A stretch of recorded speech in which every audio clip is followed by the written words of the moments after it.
Welcome to the PP. On today's episode, we're talking about real estate. It's free real estate. I don't know if you ever seen that meme, but it's goated. Put a video of that in there right now. It's free real estate. All right. And today we have with us, actually for the second time, is Kevin Mejia. Is that how you pronounce it? You got it perfect. Mejia. Kevin Mejia. Mejia.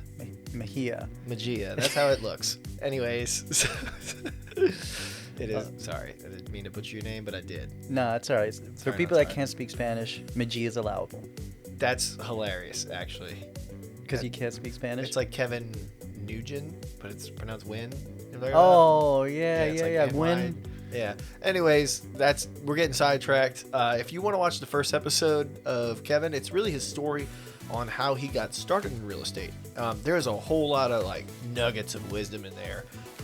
There's a lot of really good stuff in that episode, especially if you're into real estate, wanting to get into real estate, or if you're looking to like fire yourself up again because you've been in real estate for many years and you're like, this thing is just exhausting. I would check out that episode. And this one, there's really no structure to it. We're going to talk about a lot of different stuff in relation to real estate, but I wanted to start with one question, and it doesn't have to do with real estate. Oh, but okay. it can be a difficult question, is what is success to you? It's very broad, and I know some people who look at this might be like, who are these guys talking about what success means? Right. Gosh, that's a loaded question. Honestly, success, geez. Which, by the way, if you listen to the first episode and you were looking for real estate nuggets, that's probably not the right episode to be watching. That's definitely more, like you were saying, like a motivational video for people looking to get into the industry. But hopefully this one we can talk more reality-based situations. Yeah, the first episode's it's like a rags to riches type of story, like a never give up. Oh yeah, don't quit. Here's a way to learn things. Yeah, it's a good, just like in anything else, right? I guess that's a good way to put success. Like, success isn't necessarily what you achieve, or isn't necessarily getting to the end goal. Success is just, are you going out and at least trying and working towards something bigger than yourself, right? Because as you do that, inevitably you will succeed at something. You know, whatever that looks like to you, because success doesn't necessarily have to be material things or financial things. Success really depends on the person and what they want out of life. So I think that's what success is, you know, not giving up and just continuing to work at your craft. So the reason I asked it, and I have a specific answer. Okay. And this is like my personal viewpoint on it. Okay. I like asking people because everybody has like a rough definition, but they're not able to like fully put it down in words. And the way that I heard it was from a guy named Eric Nightingale, which if you want to look it up, or the viewers that are watching or listening, Eric Nightingale, I believe is his name, and it's like the best secret or something along those lines. But the way he describes success is that it's a progressive realization of a worthy goal or ideal. And what that means is the person that's progressively realizing whatever that thing is that they want to do, they're a success at. Like if you own a grocery store and that's what you want to do and you work there every single day, then you are a success. If you are a real estate agent and you work at it every single day, even if you're not selling homes, but you're working at it, that is successful. Because the difference between even this podcast, starting a podcast and having 3 people watch it, 30 people watch it, 3,000, 30,000, I don't know why I'm sticking with threes, but success is in the act of doing it. You're progressively realizing a worthy goal or ideal. And what is worthy or ideal? That depends on the individual. Because everybody's definition of success is slightly different. Right. So as long as, like in this podcast, if I am actively working towards something, I don't quit, and I'm doing the thing that it is that I want to do, that I see as a worthy goal or ambition, because not everybody's going to share the passion for the thing is that you're doing. That's what success is to me. Right. And I know it sounds a little long-winded, but the cleanest way to say it for me is success is the progressive realization of a worthy goal or ideal. Right. Working towards something. Yeah. Doing the thing that it is that you want to do. Right. Absolutely. So with that being said, now jumping more into the actual real estate side of Right, things. right. What do I need to do to buy a home? Okay. Do you already own a home in this situation? We'll say no. Let's say you don't. Okay, so let's say like right now you wanted to buy a home, right? Actually, let's ask what people are really wanting to know. Should they buy a home now, or should they wait till interest rates drop and housing prices drop? Now we're talking. That's a great question. I'm So just gonna cut out everything from before. You know what, guys? I didn't say anything before. That's the question I started with. there you go. So I would say, look, if you're thinking about buying, you should never, ever, ever wait for the right time. The right time does not exist. The right time will never come. People that, and I've sold over 400 properties in the last few years, so I know exactly what people go through and the mental processes they go through before they buy. And the problem is, if you're always waiting for the right moment, you might never actually do it. And by the time you do it, you'll realize it might not have been the right moment. So, for example, there's only one true way to find out if you should buy a home right now or not. And that's by keeping it simple, which is looking at what your monthly payment would be. Don't look at how much the house costs. Don't look at how much the interest rate is, because interest rates will fluctuate for the rest of your life. And if rates are 6% today, they could be 3% 10 years from now, and you can refinance, right? So never ever get tied to an interest rate. Never let that be a reason why you buy or don't buy a home. Buy a home if the monthly payments make sense. So what do I mean by that? Let's say that you're considering buying your first home, and you realize that the house you really, really like is worth 300 grand, right? Doesn't matter if interest rate is 10%. They could be 20%. It doesn't matter. Let's assume that the house you like is worth 300 grand. And you go and talk to a bank or a lender, and you tell the bank, hey, look, I'm considering buying this home for 300,000. I have 50 grand that I could give up front so I can finance the difference. What would be my monthly payment, right? And if the bank says, well, based on your credit score, based on how much cash you have available, and based on the price of your home that you want to buy, expect your monthly payments to be 3 grand, right? Now, if you're already paying rent and where you live, your rental payments are 3,500, then you should absolutely go buy a house. Even if the rate is expensive, it doesn't matter. Buying a home and owning a home, it's still going to be cheaper than you renting. Because the truth is, if you buy a home at 300,000 at 10% interest rate, guess what? 3 years from now, you own that property. That property now is not worth 300,000, it's 400,000. And then on top of that, if rates drop, you can always refinance the rate and make your payments lower, right? So, Well, I want to play devil's advocate real quick, because it's Okay. so easy with real estate. Because devil's advocate is literally just the question of, well, what if? I'm sure you get that all the time. right. Like, what if? What if that $300,000 home doesn't go up that much? What if it's only like 10 to 20,000? It doesn't matter if it goes up 5 grand, it's still going up, right? Because if you're renting, you don't own anything. And your rental, your rent payments might be 3,000 now, but a year from now, guess what your landlord's going to do? He's going to bump you up to 3,100, and you still don't owe anything. Yeah, but if, let's say that $300,000 home, and these are just numbers. Hypotheticals. Yeah. That $300,000, sorry, not 3,000. That would be crazy. Oh, I bought 5 of those. Just 5. All of them. But that $300,000 home, if it goes up $5,000 and you go to sell it, and your interest rate is 10%, like you were saying, you're going to spend a lot of interest.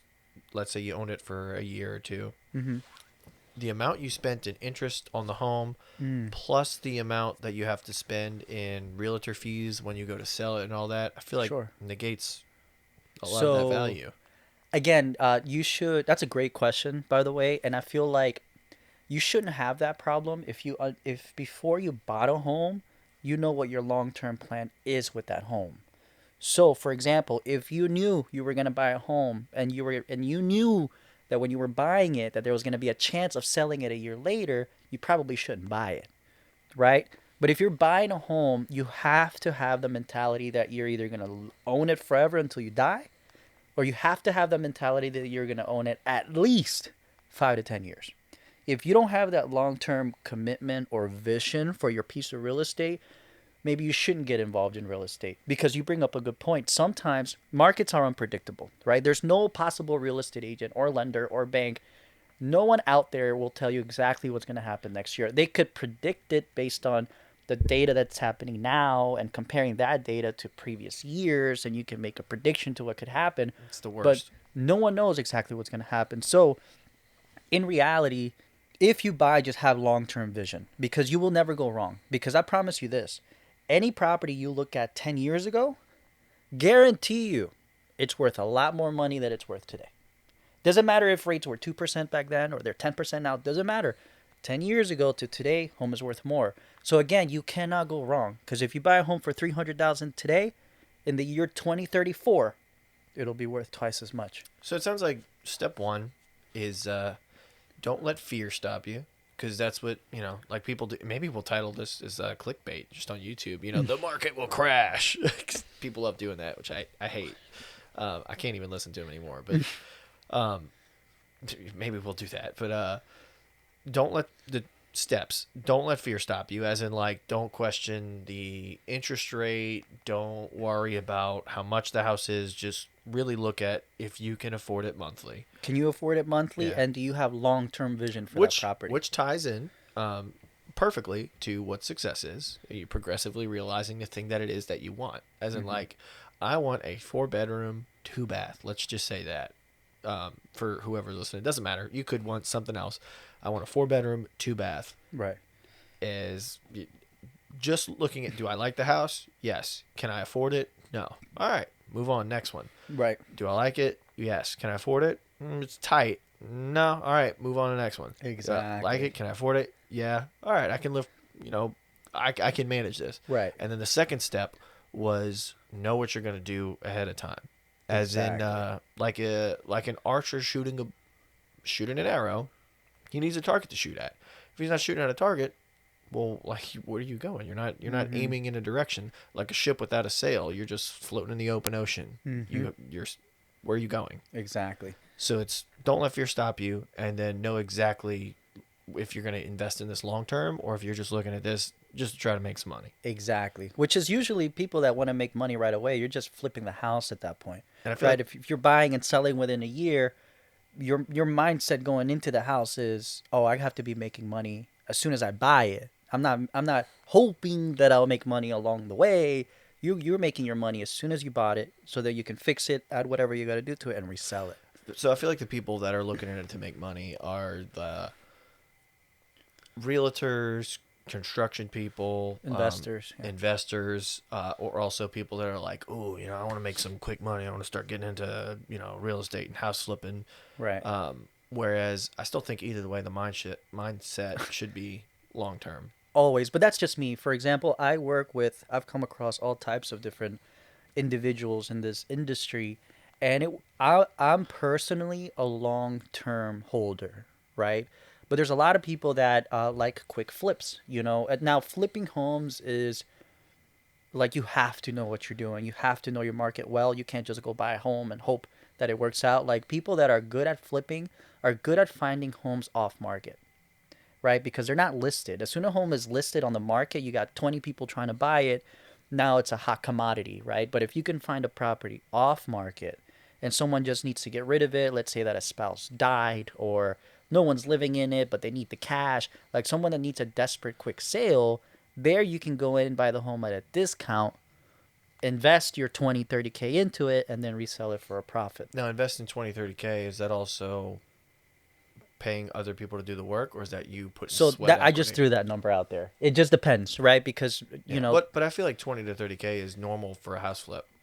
Maybe normal here in, like, say, Louisiana, where Okay. I think labor and materials are cheaper. But if I take This you is to true. South Florida, everything's more expensive. Labor's more expensive. It's different. You know what I mean? So it just depends on your market. Now, again, that's for people that are moving quickly and their goal is to buy the home, get it off their plate as soon as possible. But me, on the other hand, I prefer the idea of, like the example we were playing earlier, I like buying with the mentality of, this property that I own right here is going to be what feeds me and takes care of me when I retire. You see, I'm not looking to buy it to make a quick buck out of the house. I'm looking to buy it because I know with absolute certainty in 30 years that home is going to be paid off. In 30 years, I'm going to be 58, 59 years old, and I'm going to be owning a property that's not only paid off, but has also appreciated in value. So that means that when I get to 60, I'm going to have options, which a lot of people, if you think about it, a lot of people that retire nowadays, they don't have options. So that's why a lot of them have to go back and work. But if they had just bought real estate, no matter what was going on in the market, if they had just bought real estate 30 years ago, at 60, now you have a property that you could sell if you want to. Let's say it's an emergency, your health is not doing well, maybe you need a few $100,000. You sell your property, take your cash out, and hey, that worked better than a bank because in a bank, keeping your cash, it's appreciating over time, whereas an asset is appreciating, right? So think about it as your personal piggy bank. Or if you don't want to sell it because maybe you don't need the cash, you're still not struggling financially at 60, then you keep it rented and that's your residual income. You don't need to own a business to have residual income. You could do it based on real estate. And residual income, we're not talking $50, $80 a month. If you own the home, believe me, rentals will be 2 to 3, 4 grand a month 30 years from now. So what would your life look like if you could make 3 to 4 grand every month without working? Yeah, well, so let's talk about it in the same sense of like an individual. Let's say they have a job, they've been saving up money. And I use the term, or not the term, the number 50 grand, which is a lot to save up just for anybody. Some of you be like, that ain't nothing. I got that in the bag. But Right. 50 grand's a lot of money wherever you're at. But let's say somebody saves up, a nice down payment. It doesn't matter what the number is. Let's say they want to start doing rentals, like they want to start having that residual income. What, on average, is like, how do you know whether or not to actually buy that thing as a rental and if it's actually going to generate income? So, like, if my, and I want, so we're obviously going to jump around to a lot of different places. Sure. But these are the things that I think about a lot, that I think a lot of other people think about a lot, because you start looking at, oh, okay, I can have like 10 rentals and I can have all this money coming in, or like Airbnbs, and I can have all this money coming in because I'm always having them rented out at so much. Right. But like, how do you know if it's actually going to be profitable? Because like, let's say you have a rental, it costs you $2,000 a month, and the person that's you're renting it out to pays you $2,200 because that's what the going rate is in that area. That's only $200. Right. So, And you're stuck on one, and now you can't get a loan for another one because you have so much debt and not enough to invest into two rentals. Like, how does that work? it's a good question, but you skipped one very important factor, which is the same exact principle to the first question you asked me, which was, how do I know if it's a good time right now to buy? So, and I said, well, first you got to find out what the monthly payments are to see if it makes sense for you to buy right now personally. So it's the same thing for a rental. So I'll give you an example because I own rental properties myself. So before I even bought the property, first I found out, all right, first I realized how much are my monthly payments if I want to go buy a home right now that's worth 200 grand. All right. Now, when you look at rental properties, generally you are required to have a bigger down payment. The down payment has to be like anywhere between 25 to 30%, versus when you're buying a primary residence. When you're going to live in it, you can buy it with 5% down, Yeah, because there's 8% down. different, The loan varies depending on the use of the property. So if you're buying as an investment, now you're obligated to come in with more down payment, which naturally means that your monthly payment is going to be lower because you're putting a lot more money down.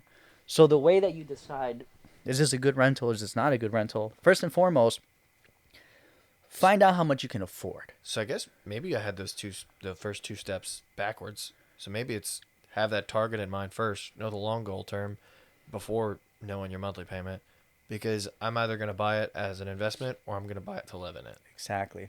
And at the end of the day, it's always about the monthly payments. Like, people get caught up on the price and everything else, but it boils down to the monthly payment, because in reality, that's what you're paying.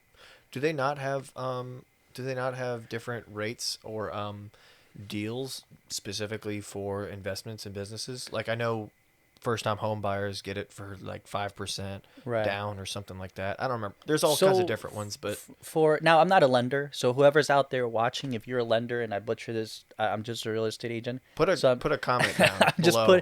I'm just talking on experience, right? So basically, I Seriously don't. though, like put a comment down below and let us know Yeah, in the comment absolutely. section. I don't think that there's like programs necessarily for investment for people looking to buy an investment. I think if anything, there's different types of loans you can get for an investment depending on how your income is being generated. So let's say that I'm an independent contractor and maybe I'm not filing my taxes every year. So that means that in reality, I'm not showing too much income on my taxes. You're not filing So a taxes. bank won't want to touch you, right? But they have bank statement loans where they at least take a look at how much I was income gonna you're say the generating. IRS would love to touch you. They would. So what I'm saying is that Sorry. a lot of times there's ways for you to buy an investment even if you don't think you're earning income properly or you're not doing your taxes properly, that's where you can work around being able to get a loan. And that's where a mortgage lender will tell you like, "Hey, based on how much your money you're making it and the way you're making it, this is the type of loan that suits you best." Right? But going back to one important topic that I wanted to wrap up when you were asking me about the rentals was, Mm-hmm. like always, anybody that's going to buy a house, first and foremost, find out how much you can afford. Okay? And that's easy as talking to a lender. They're not going to charge you. A lender would love to tell you how much you can afford. Once you find out how much you can afford, in that moment, you'll find out what your monthly payments look like. Why would a lender love to tell you that? A lender would love to tell you that because if you can afford something, that means you're going to go buy. And they make their money on you buying. They don't make their money on pre-approving you or finding out if you can get a loan. They make their money on to get you to a point where you can go buy. So it's actually in everyone's best interest to talk to a lender because it's free and they're going to let you know whether you can buy or you can't. And if you can't, that's not a bad thing. They're going to explain to you what you need to work on so that you can go buy. And if, guess what? And if you speak to a lender and they tell you, hey, yeah, you can buy, great. Now that you know you can buy and you know what your budget is, you go and start looking for stuff that match that budget. And now also, not only do you know your budget, you know what your monthly payments, what your maximum monthly payments are. What you do is now you go look for a house that you can buy to where those monthly payments are going to be at least $400 to $500 less. No, I'm sorry. Then what you do once you know exactly what your monthly payments are, then you go look for a house that rents for about four to $500 more. So you don't just buy any house. You don't accidentally stumble your way into a property that's not generating income. You should know exactly how much income you're generating before you even submit an offer. I'll give you an example. There's a property that I own in Covington. I bought it for... This is Covington, Louisiana, for those who are Yes. watching. If you want to So, look it up. and just so you guys know, like I have bought properties in the last 5 years, which have supposedly been the worst years in real estate. And I've already stumbled across 3 pieces of real estate that have appreciated over time and have already made me income while others have been afraid to even jump in. And then for reference, just if somebody's watching this in the future, that's between the years of, 2019 to 2024? Yeah, 2019 to 2024. So, yeah. So every 2 years, my goal has been to accumulate a piece of real estate. And for example, the property that I bought 2 years ago is a rental property. It was listed for simplicity for 200 grand, right? But I knew with certainty that homes in that area rent for about 15 to 1600. I knew, and it's as simple as hopping on any real estate website and checking to see what the rentals are there. So then what I did was I reached out to my lender at the time and say, "Hey, look, I know rental properties here are going for 1600, okay? If I were to come in with 30% down payment, what would my monthly payment look like?" And so he ran numbers and they said, "All right, if that home rents for 1600 and you can get it for this price, Kevin, and you come in with this down payment, your monthly payments are going to be 1100." So as soon as I saw that, I was like, "Oh, what? You're telling me I could buy this house right now? My monthly payments are going to be 1100 a month forever, but they're already renting at 1600? How could that be bad?" That means that literally a month in, I can start making $400 to $500 a month every month. So why? I did want to ask. before you get too far away from it, why $400 to $500 a month? Like, why is it that? Why are you picking that So specific amount? that's a great question. That's actually an equation. It's not like I specifically got it from anywhere. That's just something that made me comfortable, right? Because going back to you were saying, what happens if maybe over time the rentals depreciate or you're not getting as much as you wanted? I'm also thinking Creates a this buffer. in terms of the people that you're renting the house to, because you could have any number of people that you rent to for whatever reason. They could literally destroy the home, which You're right. is what happens a lot. You're right. You're right. And that's why you have leases, right? You have leases in place to make the tenant responsible if they mess up the house, number one. Number two, that's why you collect security deposits, right? So if things do go wrong, you can keep that money and fix it. And number three, that's just the risk of being in the industry, right? Every industry, every job, any investment, anything that requires doing something bigger than yourself is going to involve risk. And unfortunately, that's just one of the risks of being a landlord. You just got to hope that over time you do a much better job at qualifying the people you're putting in your properties. So that 400 to 500 is just what make you feel comfortable. Exactly. And usually when I talk just from networking events or talking to other people that own rentals, usually people like to go for 3 to 400. So 3 to 400 is a healthy place to start, right? But for me, I bumped it up an extra few hundred just for insurance purposes on my own peace of mind, if that makes sense. But over time, the people that are doing it right, that's just the beginning, right? You're starting at a few $100s in the beginning, but you got to understand that as time passes, your home appreciates, rental values appreciate, and your debt depreciates. So are you So in looking? reality, over time, those $300 to $400 monthly profit payments should always over time increase and increase. So the devil's in the details, right? When you're looking at your monthly payment, are you also calculating in your insurance Everything. on that Yeah, too? everything. You gotta now this is the real estate agent in me, but yeah, you have to calculate property taxes. You Okay. have to calculate home insurance. You have to calculate your interest and your principal, Guys, write which that is down. Write that down. Write that down. literally your whole payments. Like you cannot. This is a mistake. This is how people mess up. This is how people mess up. Yeah, dude, People write that down. Write that down. people think, oh, I want a rental property. Let me go see if I can afford one. Oh, turns out they can afford one. So hey, let's just go buy a house. Let's just go buy a house that looks good that we can rent out. Yeah, if I And was, wait, I would get excited. Like, hey, we're gonna start making money with rentals. We're gonna get out of the mud. We're gonna start doing good. You know what I and mean? then what happens without the proper guidance, which is why you should always need a real estate agent.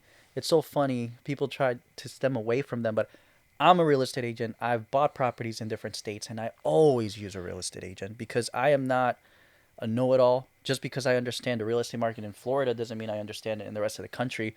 So it's just like any other profession, right? You're not going to represent yourself in court if you're getting sued, right? It just could you try? Sure, maybe. Could you do a lot of your own research to see if you can get away with it? Yeah, sure, maybe.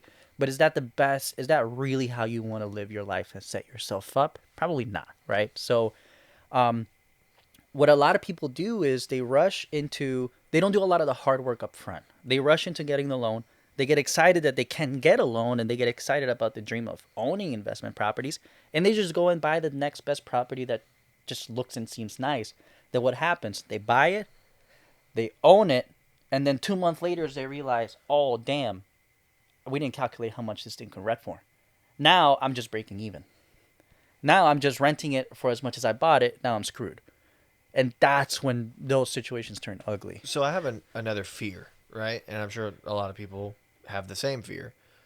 First was, obviously like calculating the correct cost of the rental, getting approved, all that jazz, having the down payment, right? My and how much you can actually make off of it. So we decided, maybe 300 to 500 is a good range. Right. Every month you're Healthy, making yeah. 3, 6, 9, 12, enough to like fix things if something happens. Exactly. But my second question is, how do you find the renters? Like, let's say you have a house, it's on a street. Everybody else on the street owns their house, except for the one that you own that you're renting out to some people. Doesn't need to be HOA. It does that part I'm just gonna leave out of it. Does not matter. Right. But how do you find a family or just anyone to be able to move into that house? Like, what is that process like? Because that's the part that kind of freaks me out, and I'm sure that freaks a lot of people out because I got to keep this thing rented, and I also have to keep the right person rented. I think you're overthinking it. I think that's the easiest part. I think the hardest part in anything related to real estate is getting your finances correctly up front. Everything after that falls into place because it's simple. You can advertise. It's so easy to advertise properties nowadays. Like, you don't even have to put a for rent sign on the front yard if you don't want to, because say maybe you don't want to scare your neighbors or anything like that. So what happens is basically you you own the home, right? You can hire a real estate agent, and the real estate agent will find and vet the renter for you. That's what I recommend because, I mean, just to give you an idea, the way that it works in Florida, I don't know how it works here, but a real estate agent will basically charge you 1 month rent, but they do all the work. And what they do is before the tenant even moves in, they try to collect 3 deposits from the tenant. So in reality, as soon as they find the tenant, they're going to collect 3 deposits, which is first month rent, last month rent, security. The real estate agent will keep 1 month as payment for them. You get the other 2 payments, which is a rent and a security deposit, and they move in. So in reality, it didn't cost. Yes, it cost you something, but it was paid by the tenant. So again, it's about having the proper leverage so you can have someone else take care of that, a professional that can come in and say, all right, I have this person. This is their credit score. This is what their background check shows. This is how much money they have in the bank. This is their job. This is their income. This is their parents. This is where they died. And then they bring it up to the owner, and they say, all right, so based on this profile, do you want to accept this tenant or not? This is where they died is crazy, but yeah. Now, that's one aspect of it if you're willing to hire someone. But if you're a control freak and you want to handle everything yourself, That was gonna be my next question. If somebody's just stubborn and wants to do it, if you're that cheap, then I would tell you to just list it on Zillow yourself. Post it on Craigslist, post it on Facebook Marketplace, and just generate inquiries. But then, what's a good way to vet somebody? So there's a lot of websites I personally prefer to use. I should be getting sponsored for this, to be honest. I prefer to use Rentspree by Zillow.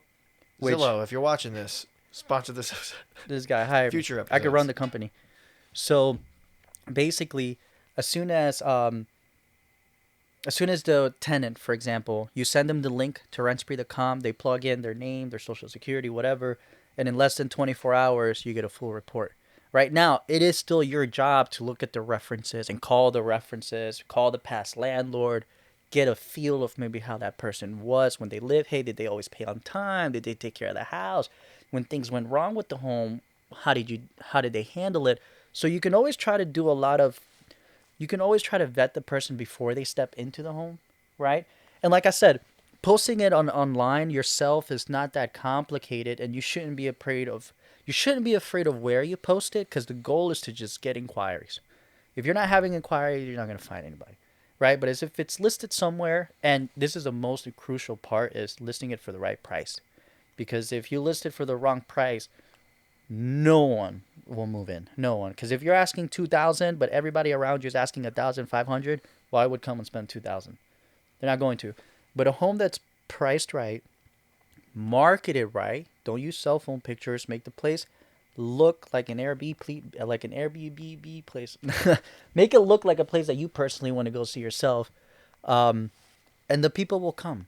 They will come. You just have to be smart and not rush into the first person that shows cash in your hands and say, hey, I can move in tomorrow if you let me. And you suddenly you start to see dollar signs. You're like, yeah. No, go through a thorough process before plugging someone in there. I think all the overthinkers are going to start thinking, okay, well, now that you said, well, you got to make sure it's priced right. What if I can afford it for 2,000? Let's just use the 2,000. What if I can afford it, but it's only, I have to pay 1,700 to 1,800, 1,800 a month, but now I can only rent it out for 2,000. But most of the rates are at I think, right? I don't know. I just think in the area they're like 1,900. So I'm looking at maybe only $100 in profit, and that's with insurance and taxes and everything else taken into account. That still kind of sounds like your problem. Still kind of sounds like you bought a home where you didn't properly take into account what the rates are to what your monthly payment is. So you made a mistake, and now you're kind of stuck with a very low profit margin. which is why I keep going back to knowing your numbers up front before you even buy the home. Not just knowing your numbers, but understanding what the rental rates number are How do you is find so that out? crucial. Again, it's so simple. Like nowadays, and this is the beauty of this modern era. Like nowadays, everything's online. Everything, right? You can go to Zillow, Realtor.com, Truly.com. And I mentioned those. Those are not plugs. I'm just mentioning that because those are the most visited websites in the world. But when you go to those websites and you plug in your address, you can literally see. Now, these websites are not 100% accurate. That's the issue with them. But I guess yeah, you could literally go to Zillow and type in, if like let's say I have a family and I wanted a 3 bedroom, 2 bath. I didn't want to buy. I just wanted to rent for like a year, get myself situated, save up some money. I could literally search the area and just find 1,000, like, and then just basic, like, let's just say like 10 different places to rent, Right. and then just take the average of that. And now I know the average cost of renting in an area for a rental that I'm about to purchase. Yes and no. Be careful. Averages. You should never. You should never value a home based on averages, because not all homes are built the same, right? So you should always, whenever you're going to evaluate the value of your home, you should always look for similar properties that look exactly like yours. So, well, I'm looking for, in terms of like an investment, to see what the average cost of a rental is in an area. Mm-hmm. And I'm looking to just go online on like Zillow and just look at a bunch of different rentals and see what they're priced at. Mm-hmm. As long as you're looking at homes that are similar, you know what I mean. Like if you're looking to buy a 4.2, you better be comparing it to 4.2s. That's what I'm getting at. Yeah. Okay, don't start averaging 4.2s and 3.2s and 2.2s because they're in the same neighborhood. Make sure you're looking at all the 4.2s, and not just looking at all the 4.2s. Make sure like you're taking into account, are they the same size as mine, or is this one 1,000 square feet and this one's 2,000 square feet? Now the average is not going to match up because I'm comparing it to a home that's twice as big. So you really, really got to be careful, because in one neighborhood there's going to be 100 houses. Really get picky at picking out the ones that match yours, and that's the best way for you to accurately know what your property will go for. I feel like Or keep it simple, hire a real estate agent. If you are looking to buy a home, working with a real estate agent nowadays can be free. If you work with the right person, it will be free, right? I still work with a lot of buyers. I still work with a lot of renters, and to this day, they don't pay me. I was gonna say, You know? you started making that sound a little complicated. And I'm Oh, trying. that's a whole different subject. I feel like that's a subject that only real estate agents will appreciate. So here's another question then. So obviously, this is answering a lot of questions for, I'm sure, a lot of people, in terms of like whether it's fear stopping them, whether it's the math stopping them, whether it's the am I going to be successful in this? Like, we answered a lot of questions, right? But my next thing is, how do you know or find a good real estate agent? Because I feel like real estate agents now, there's less in the market because of, the price of interest. It kind of killed a lot of people out, which weeded out the weak is what I'll say. Yes. But it's kind of like photographers. Your grandma, your second cousin's roommate in college, your ex-girlfriend is all a real estate agent now, just like a photographer. You know what I mean? Right. Like, there's one on every corner. Right. So how do you find one? Call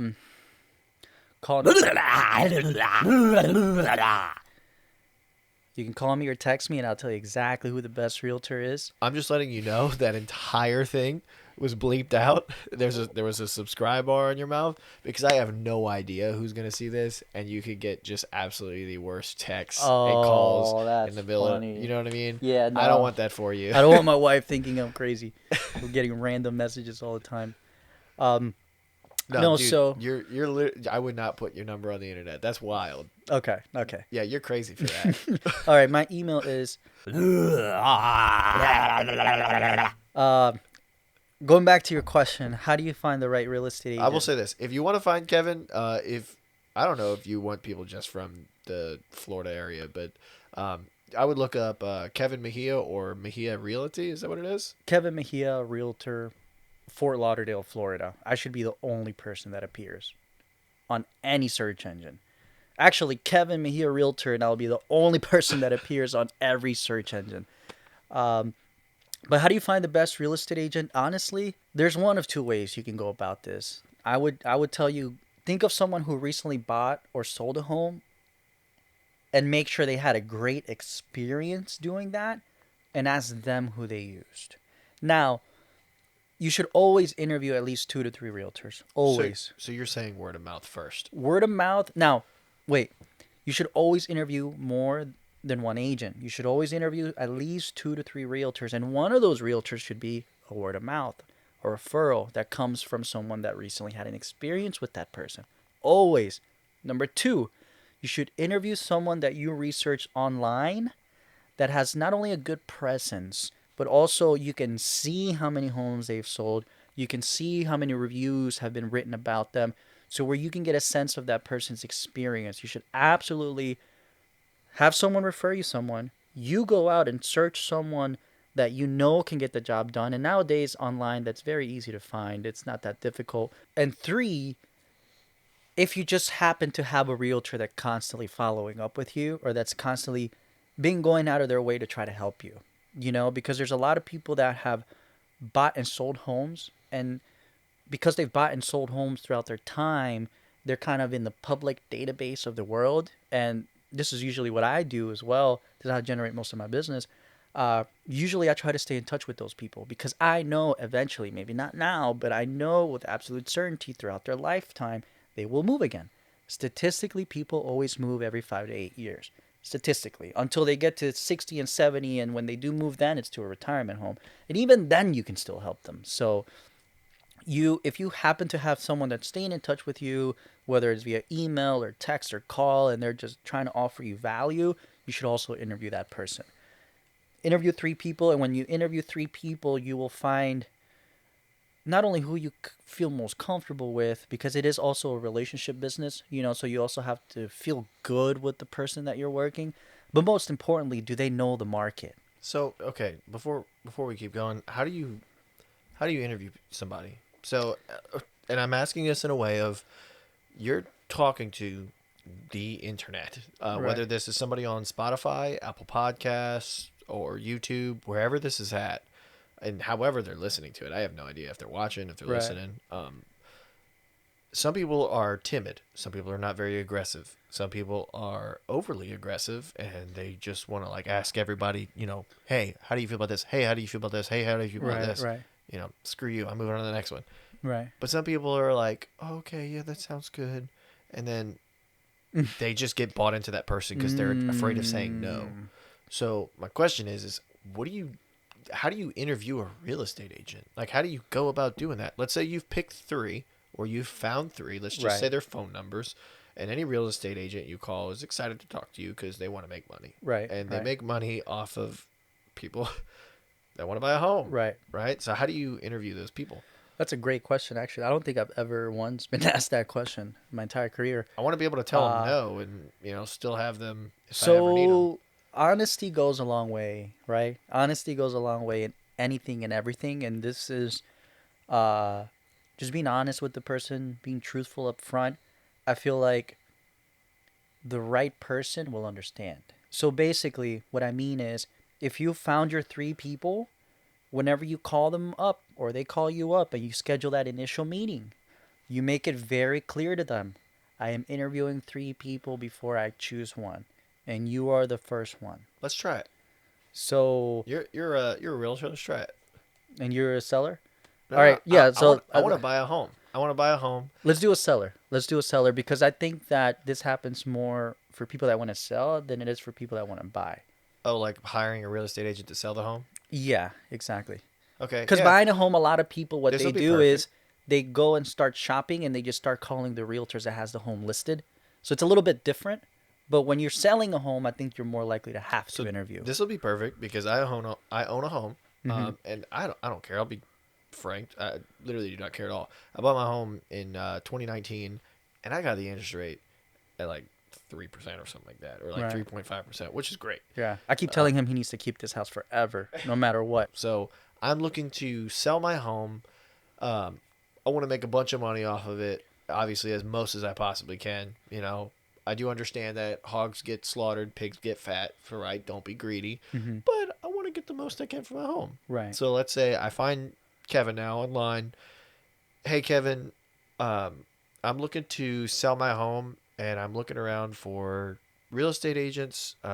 And I'll be honest, I'm just trying to find the best deal possible. I found out the house next to me sold their house. Let's just say I bought my house at 150, and they sold it at 2. Just for numbers. Sure. Hey, Kevin, they just the house next to me sold their house for like 200,000. So I think I have like $50,000 into the house, but they sold it like a year ago. So like I think it's probably worth, like 60,000 now, and I want to make like $60,000 on the house. That's all I really got. I just need help selling it. Awesome. Awesome. And you said you're interviewing multiple agents for the job? So honestly, you're the first person I called. I really don't know. This is the first time. This is my first home. First time I'm ever selling it. I'm still kind of nervous about, having to either get into like an apartment for a month or two while I'm looking, or if I buy another. I really have no idea, honestly. But you're the first person I've called. Awesome. Well, these are definitely my favorite type of calls, to be honest.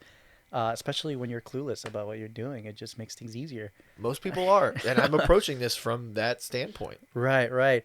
You were very nice. Most people are actually extremely well experienced, even when they're selling for the first time, because a lot of people like to do their own research before they call an agent. But for this conversation, I keep it simple, and I say, awesome. So you're trying to sell your home, you said, for at least an extra 60 grand compared to what the last one sold for last year. Yeah, so I'm being realistic. So I know that the house next to me sold for, and I don't know what they bought it for, but I do know that it sold for 200,000, and I know that I bought mine for 150. Let's just say I don't know. Let's just say I only let's say I never put any money on it. Let's just say it's still worth 150. Right. But I have 50,000 in the home in equity. Okay. Awesome. I'm sorry, I think I got confused because you were saying that you want to try to make an extra 60 grand on it. Yeah, I'm just saying that the house next to me sold for 50,000 more than like what I currently owe on the house. So like I can make 50. Oh, okay. But like that was a year ago, so I think I can make 60,000. Okay, I see what you mean. So, basically, what happened was you bought a home for 150. The one that sold last year sold for 200, which kind of gives you a sense of having 50 grand of equity in there. Correct. But you'd like to see if maybe this time around, since we're talking a year later, you can sell for higher and Correct. maybe make an extra 60 grand in equity. Yeah, so I'm just looking to try to get help selling the home. This is my first time selling. And you're literally the first person I called. I don't know, I saw you online. Awesome. I saw you've been doing it for a while. Yeah. No, that's awesome. And I'd be more than happy to look into that for you. Now, let me ask you, Joe, I'm curious, if you sell this property, where are you planning to move to? We are looking for another home, a little bit bigger with an extra bedroom. Okay, so you're upsizing. You're trying to find a bigger house. So this is 3-2, a 3-bedroom, 2-bath. We're looking for a 4-bedroom, 2-bath. It's going to cost a little bit more, so obviously I want to make as much as I can to help with the down payment. Gotcha. So what you're telling me is that your goal would be to use whatever equity you have on this current home, use that as a down payment for your next purchase. Correct. Gotcha. And you're looking to do that at the same time. Maybe close on this one and try to buy the next one immediately so you're not stuck homeless. In a perfect world, yes. Okay. And honestly, this is pretty much a perfect world because that's doable. That can happen. You can absolutely sell your home in the morning and close on the new one that same afternoon. If we can align the timelines properly, it can happen. Now, I'm curious, what do you think your home is worth right now, just based on your own thoughts or research or conversations with the neighbors? To the right buyer, I think they would be willing to pay 60, and depending on what they like really want, maybe they could do 70,000. And obviously I want to do more than that because I know I have to pay the realtor, correct? I have to pay the lender, and then I think there's closing costs associated with it. So like I'm probably, even if it is 60, I'm realistically thinking I'm going to have to spend $10,000 in just like closing costs, including the realtor and everybody else. Gotcha. Okay. So yeah, at least 50 is what I'm like looking to profit in terms of like my down payment for the next one. And you owe 150, you said. Correct. You owe 150, and based on the last sale, you're hoping that you can get a little bit more equity Let's than that just, guy. for numbers' sake, I'm looking to sell it for $215,000. So Okay. that's $65,000 extra. Awesome, awesome. No, that makes sense. Well, hey, listen, for me to be able to find out exactly how much money you're going to walk away with, I'd like to come and take a look at the house. Because once I come and take a look at the house, I can see what condition it's in and I can see what we're working with. And while I'm there, I'll bring the market reports with me so we can actually discuss the market. I will show you accurate comps of what has sold in the last 90 days because really that's what's relevant. What sold a year ago, right? What's relevant right now is what closed in the last few months. So what I'll do is I'm going to come out, I'll take a look at the house, and while I'm there and I know what we're dealing with, I'll bring the comps and then we'll have a good idea of what it could sell for. Now, once we find out and we get an idea of the range that it's going to sell for, then I'll be able to run numbers for you and let you know, hey, if we end up selling at that number, this is how much money you should expect to walk away with.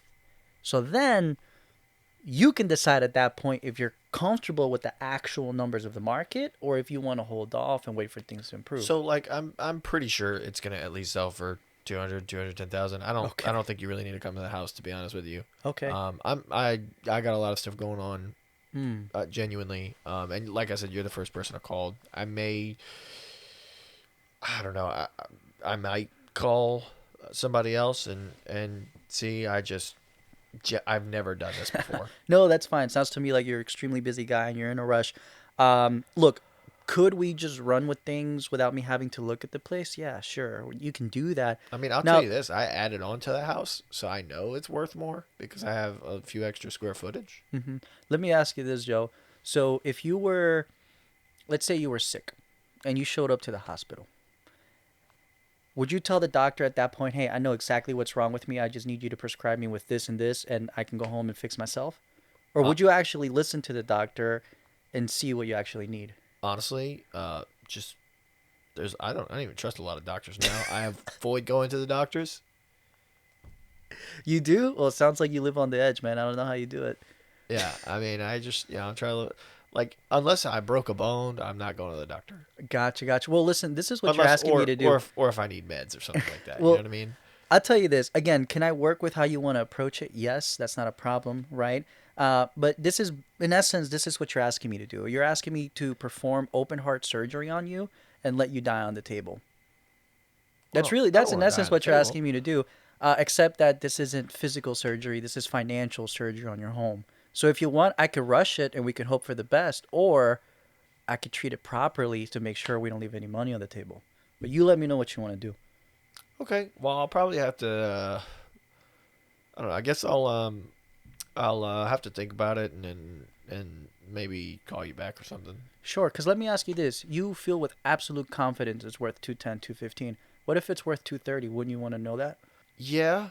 I think so. Right, exactly. Like I said, if you're confident at 210, But I 215, feel like if I don't know, even if I'd still be coming out really well at even just 200. oh, okay, so you don't have to, you don't want to make more money then. You just, as long as you get what you want, you're fine. No, I do, but wouldn't it be harder to even if to sell it for even more? You know, that's a common concern to have, and it really depends on what's for sale right now. It depends on who's your competition right now. Because if you're telling me that your 210, 215 is based on something that closed 6 months ago, what if there's nothing for sale in your neighborhood right now? That means that if anybody wanted to be in this neighborhood, your house is the only one they can pick from. And you know what that means, my friend? Supply and demand. When supply is low, demand is high, and someone will pay higher for your home. Now, if you don't care to know what's for sale right now, and you don't care to know what your competition is, like I said, we can list it at 210, and I can make you happy. And if you would like to see if you can make more, I'm available to come over tomorrow. We don't need to meet for an hour. I'll just hop in, I'll walk inside. In 10, 20 minutes, I'll walk out of your house. But at least, not only will we get a chance to meet, at least you know exactly what you're stepping into before just listing a property on the market. Yeah, I'll say this, guys. I'm also being very difficult right now for Kevin, just to kind of see how he responds. But this is a lot of how people think, though. But I'll right back You're into being it. rough. You're giving me, like, People are not usually this difficult. People are love to have a realtor over. Like, you don't understand. People will, if they're interviewing 3 agents and only one offered to go look at the house and the other two wanted to rush it, they will always hire the one that went to go look at the house. Always. How can you sell something you haven't seen? What if you have 3 that wants to look at the house? If you have, oh, well, good. You have 3 smart realtors then that are going to come over. How do you pick one? Well, you got to take a lot of things into consideration, right? Did you connect with them as a person? You ever Okay. hung out or met with a professional Well, that you just don't like? Real quick, I want to jump back into it though. Okay. So, Go ahead. So what happens if we put it for, you said supply and demand, and if we put it for like 235 and I want to buy a new home and I'm ready to buy a new home and I have to wait for things, but like what if it's like literally on the market for like 3 or 4 months? It shouldn't take that long, because again, and this is exactly why we should meet, and this is exactly why we need to have this conversation in person, because once we have an idea of what's for sale right now, and once we have an idea of what has recently sold and how long it took for those houses to close, there's no reason we should be on the market 3 to 4 months. I will tell you exactly what price we need to be at to get an offer within a certain amount of time. Because here's the truth. Well, do I have It to? doesn't matter what I think. It doesn't matter what you think. It doesn't. It's about the data. And can we read and interpret the data properly so that when we position the home on the market, we're positioning it for the best possible result? Well, can I ask you this? So I want to sell the house, but like, do I have to start putting my stuff into a storage container right now, or do I just? No, here's what I would tell you. I have all right? I have kids, so like the house is always. No. Here's what I would tell you. Keep it simple. Look, first and foremost, when you put a house in the market, that doesn't mean that you're gonna have a buyer and you gotta get kicked out tomorrow. As soon as you put a home on the market, let's be honest, it could take 30 to 60 days just to find a buyer. So that means that during those 30 to 60 days, what you and I are doing is we're going out there shopping, looking at stuff, right? Because if you do happen to run into a house you want to buy, even if yours hasn't sold, you can prove that it's on the market. And so if you find a house you want to buy and you want to make an offer on that house, make the offer contingent on your home closing. And all you have to show to that seller is proof that your house is already listed. Okay. And as long as it's priced right, and whoever's representing the seller from the home you want to buy, if they know that your home is priced right, they know it's going to sell. So guess what they're going to do? They're going to accept your offer contingent on your closing. And here's what happens. The beautiful thing is that even if you were to find a buyer tomorrow, it still takes 30 days to close. And honestly, that closing date is negotiable. If you list your home for sale tomorrow, and let's say that you get a buyer tomorrow at the right price, you tell the buyer, look, I'm going to sell you this house, but I need you to give me at least 90 days to move out, because I need these 90 days to go find a home. And I promise you this, Mr. Buyer, if I find my home next week that I want to buy, we'll shorten the closing period and we can close in 30 days. So it's all negotiable. There's no reason you should I would be... just have to find somebody that was willing to do that. And they're out there. Most people sell and buy at the same time. It's not out of the ordinary. I think that that's common. So if someone ever comes to buy a house and the seller tells you, hey, I'll sell it to you, you just give me a few months to move out so I can find another property, buyers will work with you. They always will. So I feel like we approached it from the selling side a lot, but what about the investment side? So I want to do it because we're still staying on the same topic of like finding and vetting a real estate agent, right? So how do you approach that from a point of making an investment and now wanting to purchase a home and vetting a realtor for purchasing a home? Okay, as an investment, like a rental. So now I'm a person I want a rental, I want to generate income, but I need help finding the correct one. Gotcha. So, and I don't need to play this one out just because for time's sake, it's a lot to play things out. How long have we? I have no idea, but it's fine. Okay. I just want to know, like, what should I ask? Because when I was going to sell the house, right? Obviously, this person who I was acting as is like very scared. They're very timid. They're nervous of all the what ifs that could happen. They're not, unsure of this person coming to the house. They're just like, no, I just want to get it and be done with it. Really being difficult. But as like somebody wanting to purchase a home, and I want a good real estate agent that's not just looking to make a quick buck. Right. How do I That's a little bit more difficult. I say the reason this is a little bit more difficult is because you really got to find a real estate agent that really focuses on that, because that's a lot of work. Like, you got to understand, most realtors that work for buyers work for free for that buyer, until you actually buy. And half of the time, most people that we work with don't ever actually buy, So realtors are very careful with how much time they spend on someone. And to be honest with you, someone that's looking for an investment and they need the realtor to make numbers for every single house they look at, that's a lot of work.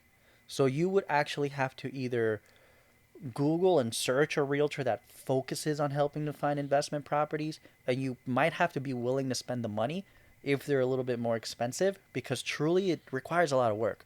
Like, a lot of the investment properties I bought is because, well, I'm a realtor and I did a lot of my own work to make it happen. But in hindsight, if you came up to me and you said, "Hey, I have this money, can you help me find a rental investment?"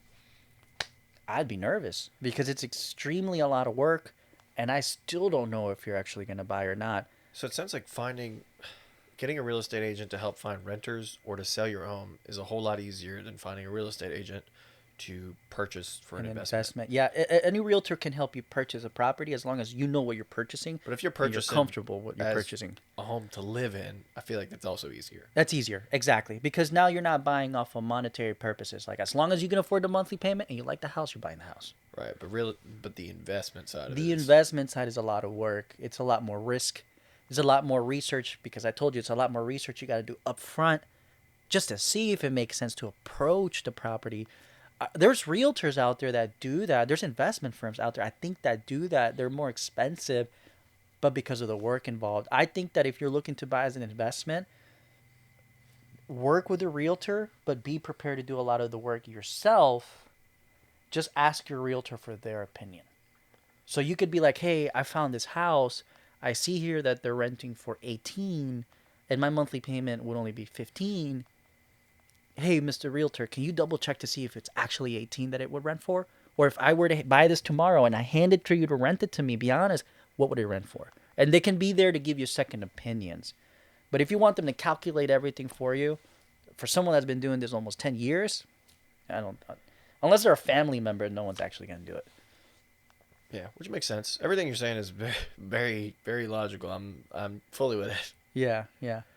But I think that's pretty much it. Like, in terms of like all the different ways of purchasing or selling or investing in a home that I would think of, or I think that the viewer would think of in terms of looking at it. The only other stuff that you would even get into might be like, and it's the same thing with like investments like Airbnbs and stuff like that. But that's a whole different. That's a whole different ball game. You almost same thing. You wouldn't even need a realtor for Airbnbs. I know a lot of people. I know a lot of people that I've helped buy homes, but they themselves did the Airbnb research. They themselves knew what they were rented for. They themselves listed it and rented it on Airbnb. I was just there to facilitate them getting the property. Yeah. But I feel like in this entire episode, we covered a lot. I mean, it was in terms of more than we did the first episode. This is like the ins and outs of. Yes, because most people who listen to, I see so many real estate podcasts because everybody's like a photographer and real estate agents. Everybody's got a podcast now too. Yeah, you know? yeah, yeah. How do you differentiate? Yeah. But like most people who listen to like stuff on real estate podcasts, it's either the market is terrible, the market is great, you should buy now. Right. This is a very like raw. Here's exactly, it is what it is. Right. As in, I don't own a home, I'm looking to purchase a home. Like you said, if it's an investment, you're gonna need a higher down payment. If it's your first time home buyer, you're gonna need a lot less down payment, but you just gotta make sure you can afford the monthly note. Mm-hmm. Same thing with an investment. Your first, there's never a good time or a bad time, or maybe there is a bad time. I don't know. Just know your end goal. There's never the right time. Mm-hmm. Right. You just have to know your end goal, and then also know how much you're gonna spend to be able to afford that thing. Exactly. Like, for example, everybody's saying, "Oh, I'm gonna wait till next year. I'm gonna wait till rates drop. I'm gonna wait until rates hit 5%." Guess what? You and everyone else is thinking the exact same thing. So guess what's gonna happen? Soon as rates hit 5%, you and 500 other buyers are going to enter the market all at the same time. And guess what? All you guys are going to do at the same time, you're going to go back and go compete for the same freaking house. Where you could just buy that house right now because you don't have a lot of competition. Yeah. There's not a lot of buyers. And we're also saying in a kind of a simple way, but I mean, people are overthinkers. I'm an overthinker. At points, I'm sure you are also an overthinker. We all are. And whether it's like our daily jobs that we just got laid off, or we're trying to find a new job, or we're trying to make more money, or we just had a kid, or we just, somebody just rear-ended us and now we have to go buy a brand new vehicle. Right. Like, all of these things start being taken into account when actually trying to purchase a home. Right. I mean, selling's a little bit different, but really it's just, can you afford it? Exactly. Can you afford it? And don't stretch yourself. Don't buy hoping that you can afford it or that you will afford it for a long period of time. Like, you have to be confident that if God forbid something were to happen to you next week, you're gonna be okay. So I guess how many months would you say you need to be able to have saved up to be able to? Me personally, look, what I've learned through books, through seminars, through everything that everyone teaches, you should always at least have 6 months worth of reserves. 6 months, because if God forbid something were to happen, at least you have 6 months to figure your stuff out. You know what I mean? Anything more than that is just gravy. I prefer to operate at a 1 to 2 year nest egg, but that's me because my lifestyle requires different expenses. But 6 months, if you have at least 6 months of reserves, there should be nothing stopping you to move forward with owning anything. Man, I ran out of questions to ask. I think we're good. You look exhausted. Do I? Yeah, you look like you're ready to sleep. No, I'm good. I'm just I'm constantly thinking in terms of the viewer watching it, because I try to approach everyone from a different angle, Yeah. not like for or against anything, but just inquisitive as to like how people might actually ask that question. Which again, if you're watching this or listening to this, please leave a question down in the comments or what you think about this episode, because I would love to know. I'd love to do more research on it and maybe start some investments or sell my home or something along those lines, because you kind of got me fired up, to be honest. Yeah. No, you should keep this house and go buy another one. I'm telling you. And the reason why I'm telling you this is because your rate is so low. I was being honest, though. Like I said, I really do not care about, telling people I got this at like 3 to 3.5% or whatever it is. I don't know. I think anybody that owns a property And somebody, right now, you're more than welcome to comment weird flex, but okay. Yeah. If you have a different opinion, that's whatever. But I do personally think if you have an extremely low interest rate, you should keep it. It's still a flex, though. Let's be honest, when are we ever going to see rates hit 3% again? We'd have to be in World War III, maybe, for that to happen, to where no one's buying anything or trying to move. Like we would need to have another big worldwide event like a pandemic. Yeah, and I didn't know. I was just trying to get a house for the first time. Right, and you got to understand the only reason rates were ever that low was because of the pandemic, because of COVID. COVID hadn't happened, rates would have probably stayed in the 4s and the 5s. I got it right before COVID, right before it happened. So I technically could have got it even lower. True, because actually I refinanced during COVID at 2.5. Yeah, so I could have got it lower, but it's fine. I'm still content. Yeah. It's like 6 now. It's crazy. Yeah, again. I say it's crazy, but you're not marrying the rates. You're just dating them until you can refinance, That's how you got to look at rates. Yeah. Rates they fluctuate, And houses, same thing. It doesn't matter. They always go up. Condominiums, that's a different story. I'm kind of a hard advocate against condominiums. I hope I don't get that famous, because otherwise this comment might come and haunt me, because I sell a bunch of condominiums in Florida. Those they just don't appreciate like a house, because a house, you own land. You know what I mean? Do you tell them that? Do I tell everybody that sells a condo is selling their condo because they had their condo? No one sells their condo because of any other reason other than they're tired of living in a condo. Really? It's common. People always... So you're able to just be very open with them and just... Yeah, when people sell a condo, like, I know why they're selling it. So we're on the same page. You don't have to regret this condo. It's the buying side of things where, look, I don't tell people that are buying that I hate condominiums, but I do tell them the risks involved with owning a condominium. I will always tell a buyer, look, when you buy a condominium, you're going to have monthly fees. Even if you pay this thing off, you will have condo fees forever. And those condo fees never, ever, ever go down. They always, always go up. Like everything else, goes up. So number one, you have to be prepared for that. Number two, you will always get hit with assessments. What does that mean? That if the building you live in eventually needs to redo the roof or redo the concrete because it's getting old, guess what? All the unit owners split that bill. That's called an assessment. So that means that you could be buying a condo today, and 3 years from now, you can get a bill for 10 grand from your building because they're going to redo all the balconies and now you got to pay it. That's like a cost you weren't aware of. But again, if you own a condo as an investment and you're only making $400 a month you're only making $400 a month every month, and all of a sudden that year you get hit with a $10,000 assessment. It's no longer a good investment, is it? Now it's costing you a lot more money to own that condo. That's why I'm like advocate against it, unless you're buying them cash, to where your profit instantly is huge margins. Okay, maybe it's okay, but if you're financing, you just got to be careful. Your pool of people though to just buy condos or houses in cash is not very high. Where I live, yes. Because I live in an international market where we get a lot of people from other states and other countries. I think most people most people listening generally aren't going to be able to just like, boom, pay a house off. True. Hopefully they are. If you're listening, hopefully one day you can do that. I will say this. I'll plug another episode because it's actually really cool. We had somebody who paid their house off with eBay. I think it's called eBay Money Marketing Machine or something like that.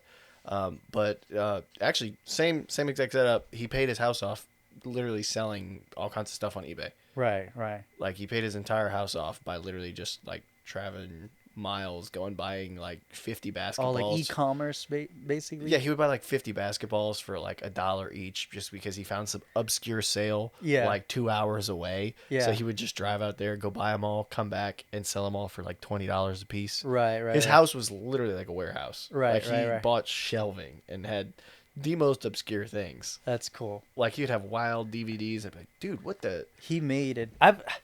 The thing about paying off real estate though, it's like, it depends on the person and your end goal, right? Like if you only want to own one house forever and you plan to retire there, like sure, pay it off, live without any bills other than taxes. But if your goal is to always keep buying more things that are going to produce money, you don't want to pay your things off right away. You know what I mean? Why would you? So, I guess that can be good when used properly. And I'll finish with this. What do you say to people who, let's say they wanted to start in rentals, like they're sick of their day job, and this is actually what happens to a lot of people. They're sick of their day job, and they want that income coming in where they don't have to work for it, and they're looking at houses because that's where a lot of millionaires are, is in, whether it's construction or real estate or rentals. Let's just say this person, they hate their job, they want to get into investments, they know they can get financed for like 3 homes. I guess, what would you say to them? Just do it. No, I'm kidding. You're saying someone that can finance, that is capable of financing at least 3 different properties right now? Like, let's just say one. Let's just say one. Like, what would be my advice to them?